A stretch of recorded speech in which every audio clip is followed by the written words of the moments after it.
Hey guys, welcome back to another video. Today I wanted to go over something kind of tricky and one of the most frustrating things in the game, in my opinion. It is base building. So this is a really tough topic because it's very, very specific. In reality, any base can be 3-starred, so don't be discouraged if you go and make a base and it gets 3-starred. Just realize that it's a good opportunity for you to try again. And it just takes a lot of creativity, a lot of thought, and it's kind of like one big puzzle in a way. So I'm going to be showing you guys at Town Hall 12 because I think Town Hall 12 is the area where people struggle the most, just because it's the most difficult. A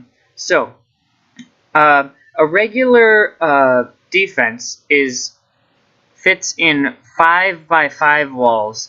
Now, there's a couple reasons why you don't want to put most of your defenses in 5x5 walls. Well, first one is that if you put all of your defense in walls like that, you would end up with not enough walls for your whole base. Or you just have a really small base and it would probably get 3-starred.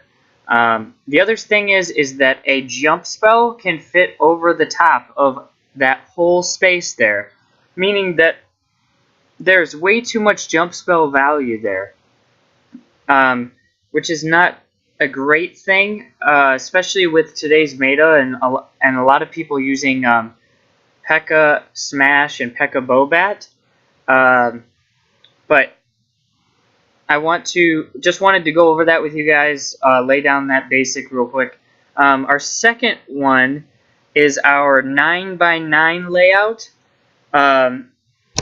Again, these are basic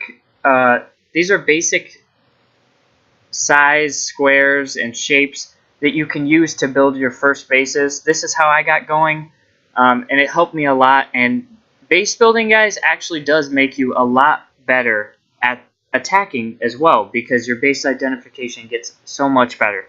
So anyways, this is 9x9 walls.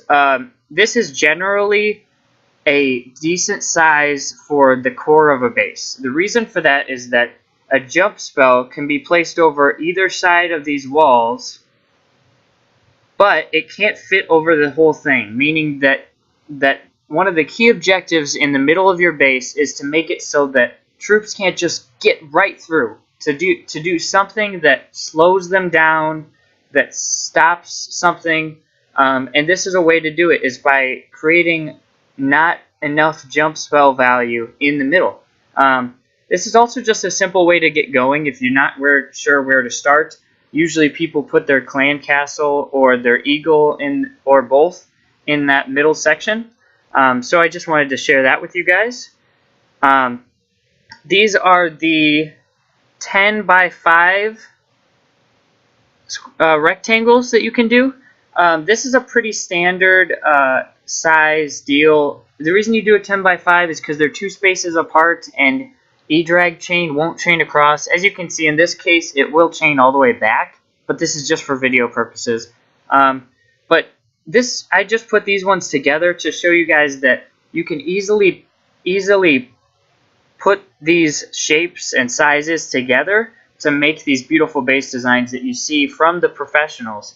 And it's not actually as hard as you would think, guys. So yeah, that's not too bad. As you can see, like, that's smaller. You can jump spell over multiple of those, but if you stack them upon each other, it becomes increasingly difficult for things like queen charges, and for wall wreckers have to go through many walls. So that's really good if you're trying to keep people out of the middle of your base.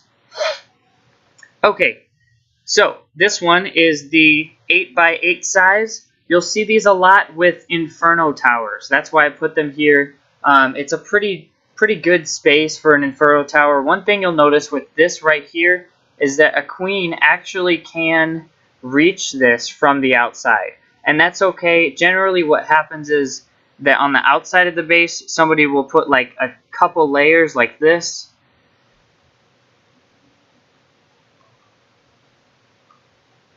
Just to keep the queen from being able to hit it. And now you can see it's actually enough spaces away that the queen won't be able to hit it from outside the wall. Now, without that outer dead space right there, the queen is still the only thing that can really hit that multi-inferno, except for the warden and maybe a bowler bounce.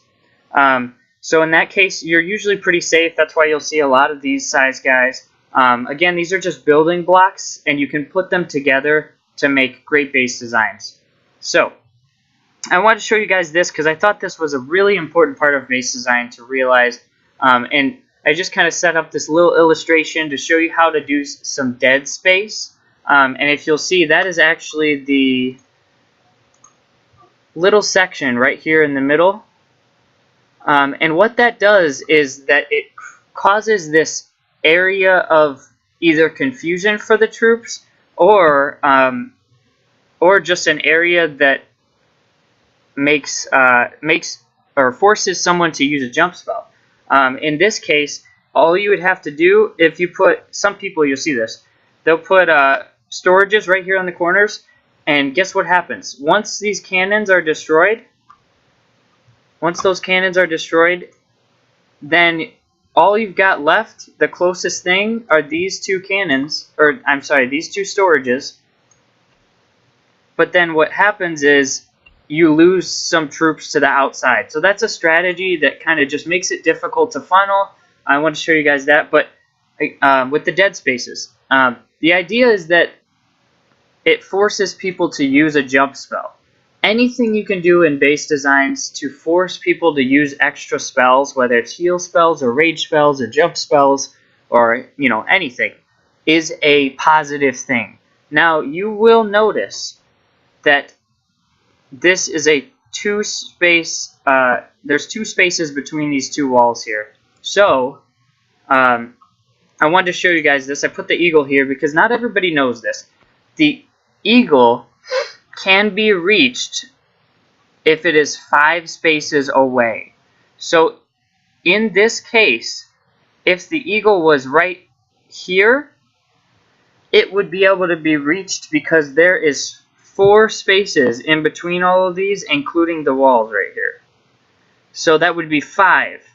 So what you want to remember to do is, if you're going to make a dead space like this one that has 2 spaces inside of it, then you're going to want to keep your eagle 1 wall back from the other walls so that you're more than 5 spaces away. Does that make sense?